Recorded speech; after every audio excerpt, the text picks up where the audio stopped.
증거가 있어야 되거든요. 근데 그런 게 없는 거예요. 언제 누구에게 어떤 불법적 지시를 했는지는 헌법재판소가 지난번 준비기일에도 쓰라고 했는데 민주당이 못 써요. 왜? 없으니까. 헌재에서 날아온 희소식이 몇 가지 있습니다. 여러분, 윤석열 대통령이 이 민주당의 행정부 마비에 결정적으로 분노한 계기가 바로 감사원장과 중앙지검장 및 검사들 탄핵 때문입니다. 헌법기관인 감사원장을, 더군다나 최재해 감사원장은요, 윤석열 대통령이 임명한 사람이 아니에요. 문재인 전 대통령이 임명한 인물이에요. 그러니까 문재인 정부의 사람인데 임기 말 알박기 인사이기 때문에 윤석열 정부 들어서도 임기를 계속해서 유지하고 있는 것 뿐입니다. 그런데 아니, 양산에 있는 문재인이 임명한 최재해 감사원장이 마음에 안 든다고 탄핵을 막 밀어붙였어요. 이게 말이나 되는 일입니까? 그리고 감사원장 탄핵시키고 감사원 대행 체제에서 완전 그 감사원장 대행은 지금 민주당 사람이거든요.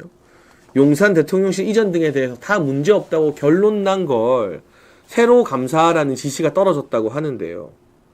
그것만 봐도 다분히 명분 없는 정치적인 정쟁을 위한 감사원장 탄핵이라고 봐야겠죠. 그런데 여기에 대해서 헌법재판소가 국회 민주당에 일침을 가했습니다. 도대체 감사원장이 무슨 직권남용을 했냐? 직권남용이라고 탄핵했는데 뭐가 직권남용이냐? 지금 민주당 너네가 보낸 서류만 보면 감사원장이 뭘 직권남용했고 뭘 잘못했는지를 알 수가 없다. 이걸 좀 특정해라. 이게요, 헌법재판소가 그나마 점잖게 말한 거죠. 무슨 직권남용했는지 특정해달라. 근데 이거를 조금 직설적으로 풀어서 설명을 드리면 도대체 감사원장 왜 탄핵했는데? 탄핵한 이유가 뭔데? 이유라도 좀 제대로 적어라, 이 자식들아! 라는 게 헌법재판소의 입장으로 보입니다. 이번 감사원장 탄핵 심판의 수명 재판관인 김형두 재판관은 국회 측을 향해서 직권남용 부분과 관련해 1차 준비기일에서 소추 사유 특정을 요구했는데 아직 분명하게 특정됐다고 보기 어려운 것 같다.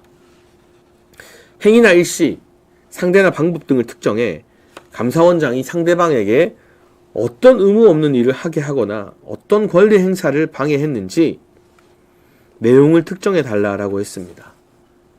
그러니까 이를테면 감사원장에게 직권남용 혐의를 씌워서 탄핵을 시킬 거면 몇 월 며칠 감사원장이 감사원 직원 땡땡땡에게 부당한 지시를 내렸습니다.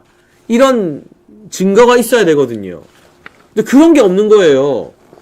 직권남용을 했다. 문재인 정부가 한 일에 대해서 감사한 건 모두 다 직권남용이고 잘못됐다. 근데 언제, 누구에게, 어떤 불법적 지시를 했는지는 헌법재판소가 지난번 준비기일에도 쓰라고 했는데 민주당이 못 써요. 왜? 없으니까. 그런 일이 없으니까요. 직권남용을 한 일이 없으니까요. 그러니까 헌법재판소도 얼마나 황당하겠습니까? 헌법기관인 감사원장의 탄핵 심판인데 이렇게 아무 이유도 내용도 없이 묻지마 탄핵을 했다는 거. 저는 이 감사원장과 방통위원장 탄핵 등에서 빠르게 기각이 나올 거라고 보고 있고, 이 과정에서 헌법재판관들이 국회, 민주당의 무분별한 무대포 탄핵에 대해서 요즘 말로 현타라고 하죠. 현타를 느낄 거라고 생각합니다. 이미 국회에게 일침을 가하고 있는 걸로 봐서 국회와 민주당의 무리한 탄핵에 대해서 속으로 다 한숨을 내쉬고 있는 상태예요. 그래서 감사원장 재판에서 이런 분위기가 읽힌 것, 윤석열 대통령 탄핵 심판, 그리고 민주당의 무리한 탄핵이 국가를 마비시켰다는 정당성을 인정받는데 상당히 유리한 고지를 선점한 것 같습니다. 검사들로 넘어가면 더 심합니다. 중앙지검장 포함해서 검사 3명을 새로 민주당이 탄핵했는데요. 결국 이재명 수사에서 탄핵시킨 거죠. 헌재 멘트가 감사원장 때보다 더 세졌습니다. 검사 3명에 대한 탄핵 사유가 지나치게 모호하다.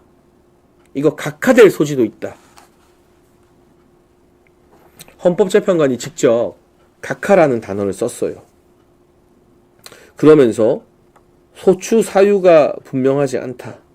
그리고 검찰 내부에서 이 대상자들이 어떻게 업무 처리를 했는지 구체적인 행위나 일시, 장소가 특정되지가 않는다.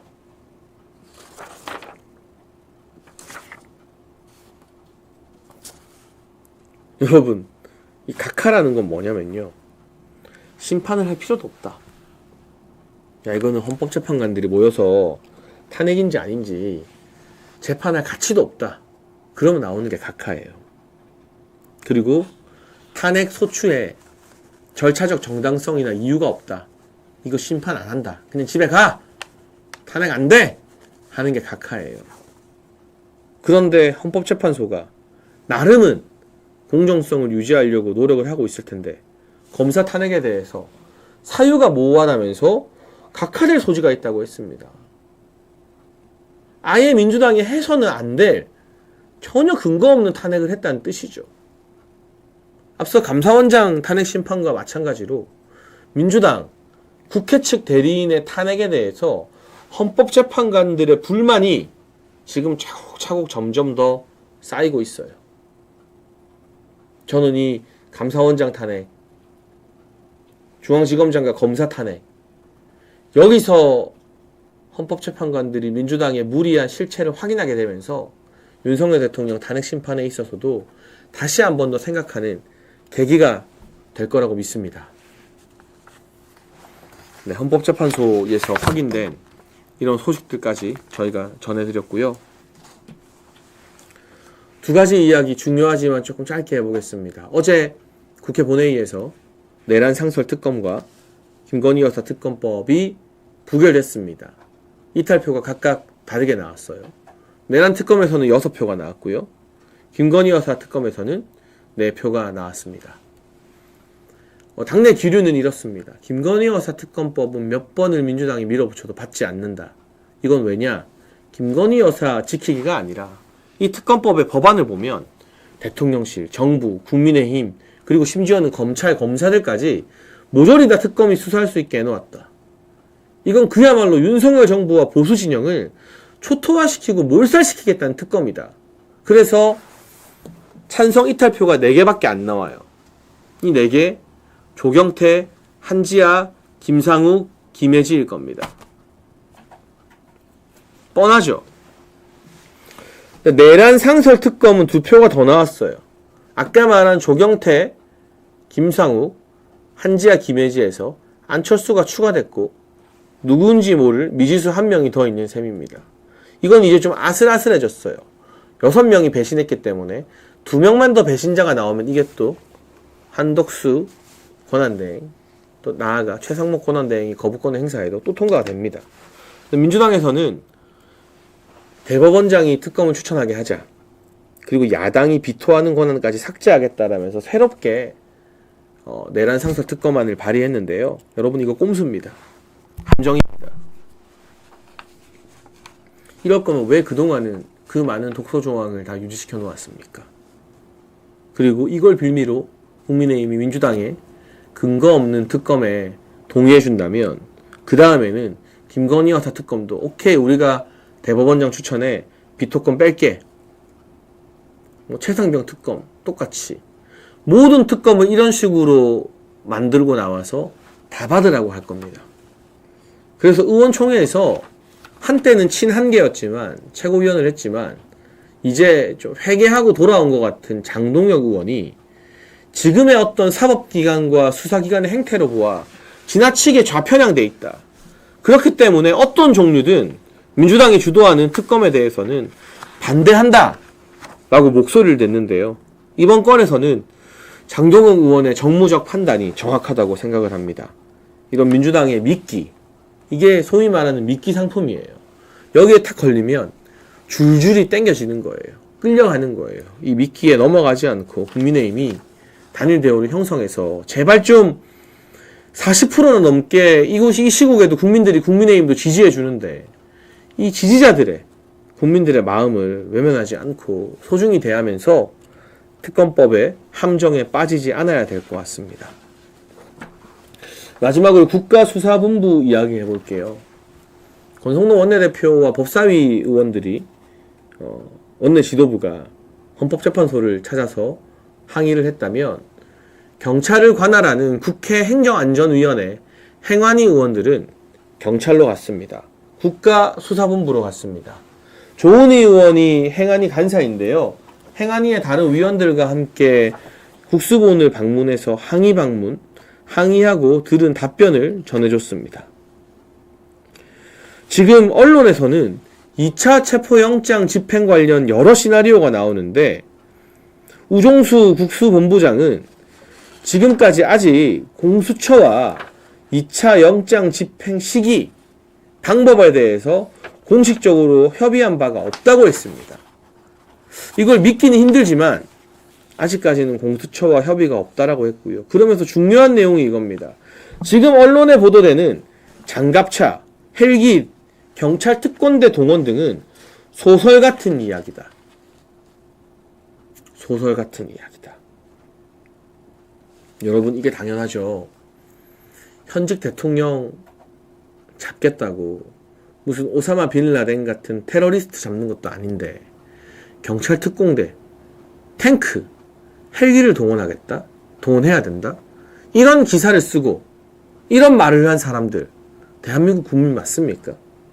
지금 국수본이 솔직히 막 나가고 있어요. 그럼에도 불구하고 특공대나 탱크, 헬기 동원은 소설 같은 이야기라고 선을 그었거든요.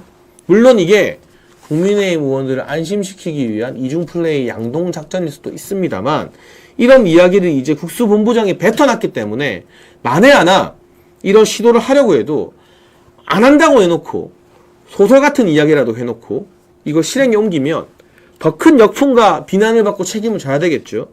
그런 차원에서 우리 조은희 의원이 행안위 의원들과 함께 국수본 방문한 거 참 잘한 일입니다. 여러분, 국민의힘이 마음에 안 들어도 저도 마음에 안 드는 거 진짜 많아요. 국회의원들이 마음에 안 들어도 어쨌든 국회의원들이 나서야, 국회의원들이 움직여야 공수처든 경찰이든 부담감을 느끼고 이런 이야기, 특공대나 장갑차 헬기 동원 소설 같다, 이렇게 한 발 물러선 이야기를 하게 되는 거예요. 그래서 국회의원들 더 많이 움직이라고, 더 많이 항의 방문하고 더 많이 관저에 나오고 더 많이 목소리 내라고 우리가 지지율로, 여론조사 응답으로 이 국민의힘 국회의원들을 채찍질 해가면서 당근도 주면서 움직일 필요가 있다는 말씀을 드립니다. 국수본에 방문한 조은희 의원과 행안위 의원들 수고하셨고요. 우종수 본부장 같은 경우는 민주당의 이상식 의원과 연락을 나눈 사실이 없다고 했지만 이상식 의원은 언론과의 전화 인터뷰에서 국수본과 전화통화했다라고 말했습니다. 이제 이 부분에 대한 진실도 법정에서 가려야 될 것이다. 만약 국수본이 민주당과 내통하면서 윤석열 대통령에 대한 무리한 체포영장 집행을 강행한다면 추후 역사와 정치뿐만이 아니라 엄격한 실정 법의 처벌을 받게 될 것이다.